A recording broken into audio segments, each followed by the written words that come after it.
this video we're going to discuss the most important events that took place during the previous 12 hours. We have a lot of very interesting updates, so let's start. And during this video we're going to talk about the statements that were made by the President of the Russian Federation during the previous 12 hours. He talked a lot about Ukraine, about NATO and its expansion. He talked about Iran and the United States of America. Furthermore, during this video we're going to discuss the Russian massive missile and drone strike in the territory of this city by the name of Kremenchuk. According to information we have, the Russians managed to destroy this oil refinery completely, and the Ukrainians were using this oil refinery to supply and support their forces in the area of Donbass. Furthermore, during this video we're going to discuss the situation on the ground. According to information we have, the Russians managed to improve their position significantly at some points. So let's start from the beginning, and first let's talk about the statements that were made by the President of Russia. Where the foot of a Russian soldier steps is ours. The Russian and Ukrainian peoples are one people. In this sense, all of Ukraine is ours. Russia is not seeking Ukraine's capitulation. We insist on recognizing these realities on the ground. By saying this, the President of the Russian Federation first of all was talking about DPR, LPR, Kherson and the Zaporozhye region. We have never questioned Ukraine's independence, but it was initially proclaimed as a neutral state. You know that in 1991, when the Soviet Union collapsed, lots of states and countries were created, and most of them proclaimed themselves as neutral states, and that was probably the only reason why Russian Federation those days accepted those independences of those states. But now we see the Ukrainians are trying to change these status. The Ukrainians and Ukraine itself is planning to become a part of NATO and European Union, and obviously this is something that the Russian Federation will never accept. At each stage, we proposed to stop the fighting and moved on to negotiations. In 2022, the Russians proposed, in 2024, the Russians proposed, and now we see that the Russians and the Ukrainians are at this negotiation process, but it seems that this negotiation process will collapse in the very near future. The Russian army is advancing in all directions every day. The Ukrainian armed forces lost 76,000 people in the Kursk region. This is a disaster for them. Kiev itself provoked the escalation with a strike on the Kursk region. Now the Konsk line has been expanded. Taking Sumy is not excluded, but there is no such task now. Since the promise is not to expand, there have already been 6 waves of NATO expansion. Obviously, this is something that Russia will never accept. Russia and Iran are fighting the same forces. Statement by the Russian president on the conflict in the Middle East. The president called those who, against the backdrop of the conflict in the Middle East, said that Russia isn't unreliable any provocators. Russia always supports Iran in its work on peaceful nuclear energy, defends its right in this area, and not in the words but in deeds. Russia continues to work at the Bushehr nuclear power plant in Iran and has received assurances from Netanyahu and Trump about the safety of its employees there.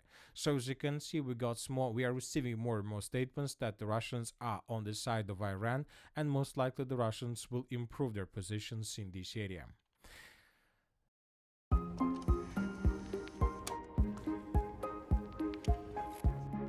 Hvis du føler dig alene med dine smerter, så tager vi altid en snak omkring, at smerter ikke er dine egne. Det er din egen oplevelse, men du står ikke alene med den. Now let's talk about the city of Kremenchuk and massive missile strike that took place during the previous 12 hours. According to information we have, the Russians launched lots of drones, missiles, everything they have in the direction of the state city.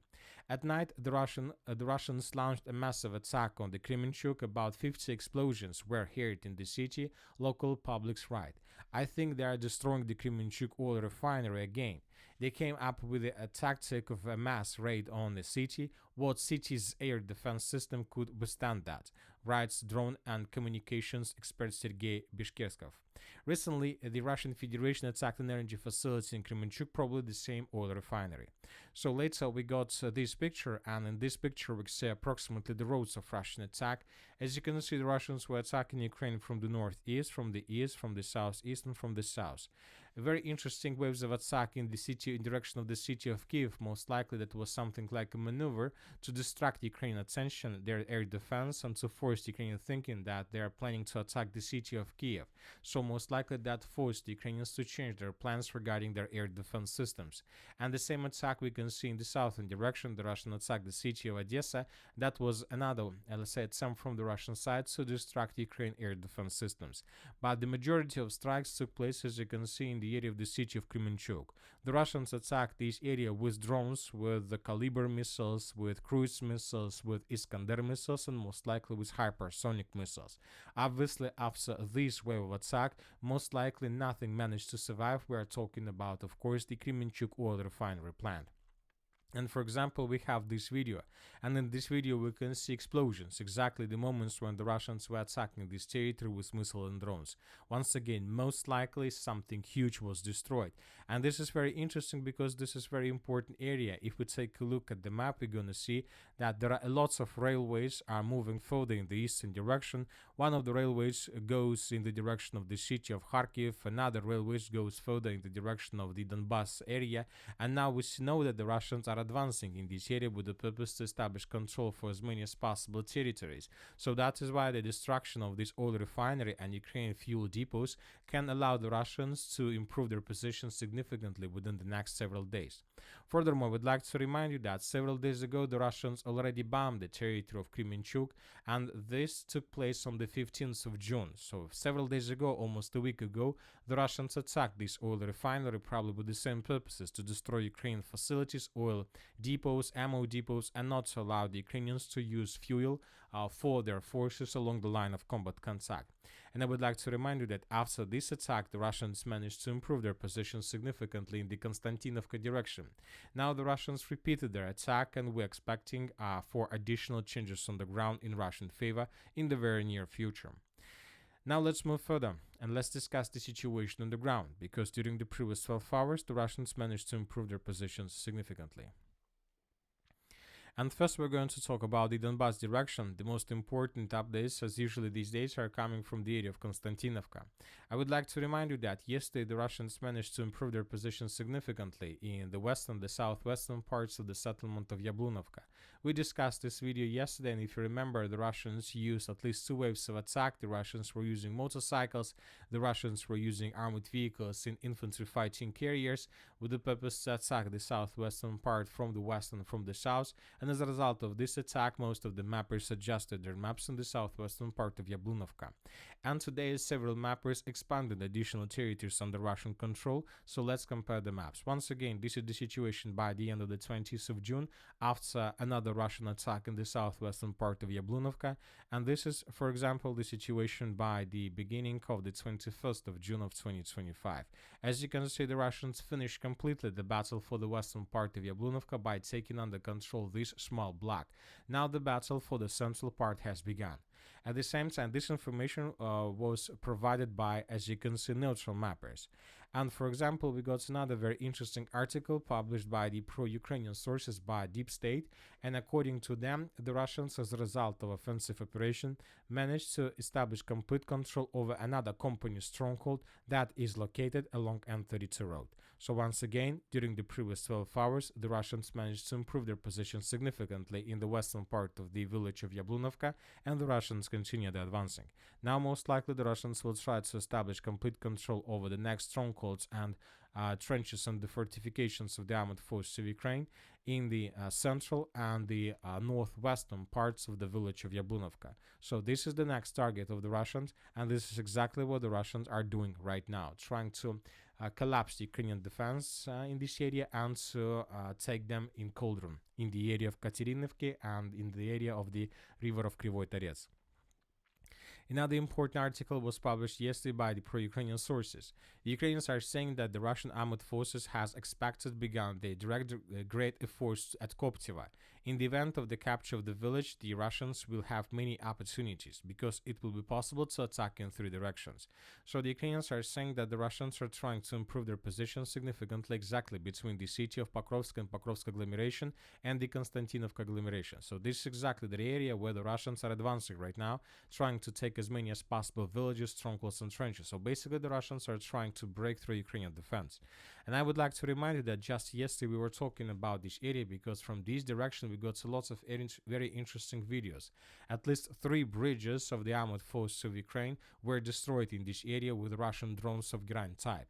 So the Russians basically destroyed completely Ukrainian logistics along the first line of attack, first line of the Ukrainian defense, and the Russians currently are trying to advance exactly in this area. So we expect huge progress on the ground made by the Russians in this area.